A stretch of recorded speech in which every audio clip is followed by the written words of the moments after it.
Българската православна църква притежава 3 имота в южната част на София, които могат да се използват за строителство на детски градини, ясли и училища от Столична община.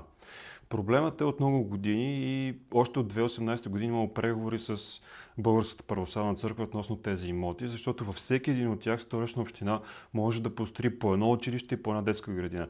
Кварталите са Витоша, Вет Симеоново, Кръстова вада и Манастирски ливади изток. Проблемът с детските градини и ясли там е очевиден, както и с училищата. И дори има подписка на граждани, които са поискали от църквата или по-скоро от Драгалевска манастир, който е собственик на въпросите имоти, да ги дарят на Столична община. Проблемът в тези южни квартали е ясен.